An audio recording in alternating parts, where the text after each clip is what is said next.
سلام. امشب میخوایم از راه دور یه نگاهی به یکی از همایش‌های آخوندی بندازیم. جان؟ نمایش؟ بله بله. تو نظام ولایت همایش و نمایش فرق زیادی با هم ندارن. همه اینا یه طرف، اسم این همایش نمایشی یه طرف، اسمش همایش مبارزه با فساده. یعنی آیت الفسادها دور هم جمع شدن تا با فساد مبارزه کنن. شما و این شیخ پری در همایش مبارزه با فساد. حالا بگذریم از اون جاهایی که انحصار وجود داره و خود انحصار عامل فساده. ما باید با انحصارها مبارزه کنیم.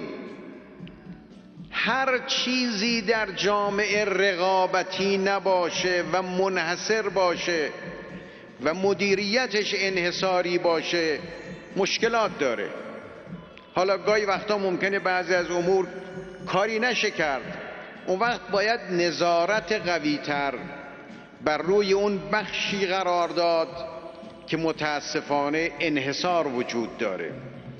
شما اگر اطلاعات رو، تفنگ رو، پول رو، سرمایه رو، سایت رو، روزنامه رو، خبرگزاری رو، همه رو جمع کردی در یک نهاد، ابوذر هم باشه فاسد میشه، سلمان هم باشه فاسد میشه. چی شد؟ تفنگ و پول و سرمایه؟ شیخ پری چرا سوسه میای؟ یه دفعه بگو سپاه پاسداران خیالمون رو راحت کن دیگه. منظورت همون برادران قاچاقچیه که عنتری نژاد میگفت؟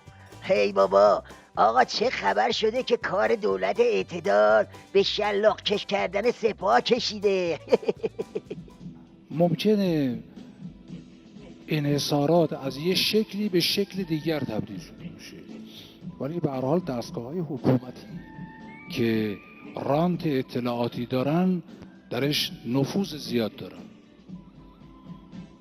موارد زیادی هست در این زمینه که واقعا نشون میده در زمینه اجرای اصل 44 هم ناقص اجرا شد هم غلط.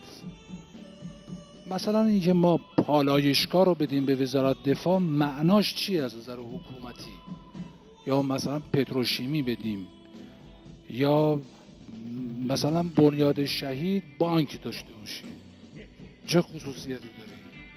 یا دامداری و مرغداری داشته باشه. آها، پس قضیه اینه. رأس اول لاریجانیا با شیخ پری و اکبر کوسه دست به یکی کردن تا تو این وضعیت قمر در عقرب سپاه ولایت مدار رو رتته. حالا چرا؟ هیچی آقا جون، اینا دنبال سرمایه گذاری مسترام و موسیقای اما از هر طرف میرن گروب میخورن به دیوار سپاه. واسه همین میخوان اینجوری یه سوراخی چیزی تو این دیوار پاسدار نشان ایجاد کنن. از اون طرفم جک و جونو برای سپاهی حواسشون جمعه و همچی از بغل میکوبن تو سپر شیخ پری.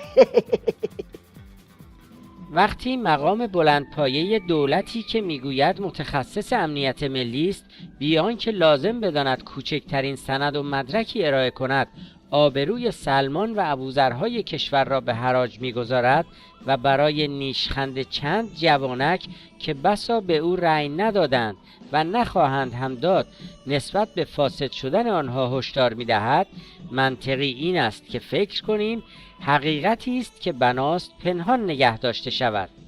فی‌المثل مردم نباید ببینند و نباید مطلع شوند در حالی که نان سفرهشان 40% گران شده، بودجه نهاد ریاست جمهوری را 2 برابر کردند. یا نباید بدانند در فلان سفر خارجی یا حتی استانی چه میزان هزینه تشریفات و قوم و خویش و اهل و عیال می شود. بفرما.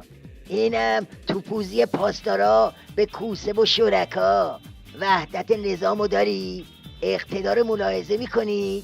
همینجوری میپیچن تو دست و پای هم. النهایم اون شکمی که سفره میشه شکم عظماست. اینم یه نمونه دیگه از مم صادق دراکولا که یه سیبیل آتشین واسه شیخ پری به حساب میاد. در همین پرونده برخی از مدیران کل یکی از وزارتخونه ها در پارکینگ او وزارتخونه کیف پرپول قریب 1 میلیارد تومان رو گرفته بود. خب باش برخورد شد. نمیدونید چه وساطت هایی که میگفتن این آدم خوبیه، پول رو برای کار فرهنگی گرفته. جان از شریعت نداری خبری نیست؟ کی گفته خبری نیست؟ مگه میشه بحث استخون جویدن باشه بعد شریعت نداری سر کلش پیدا نشه؟ اینم شریعت نداری و یه نیشگون دلواپس مدارانه از شیخ پری.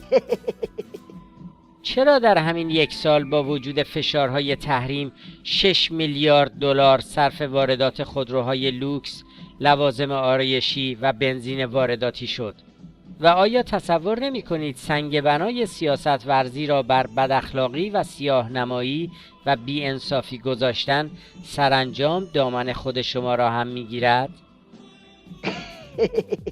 خلاصه که شرم شورباییه، هر اتفاقی هم میفته یه مصیبتی به مصیبت‌های آخونده اضافه میشه. جالب اینجاست که نتیجه هر خبری صاف میریزه تو جنگ و دعوای گرگا. اینم از 16 آذر و گوش کوبیده ولایت.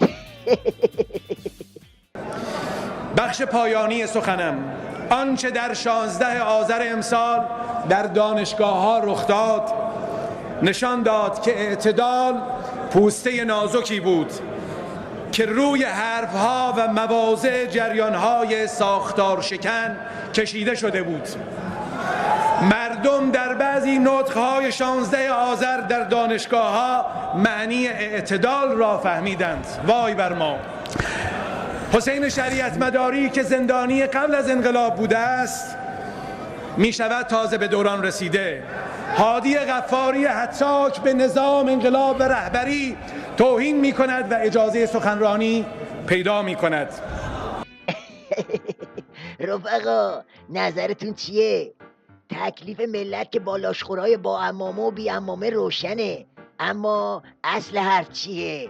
اصل حرف اینه که هرچی اینا هم دیگر رو رنده میکنن آخرش این جسم ناقص ولایته که ناقص و ناقص تر میشه.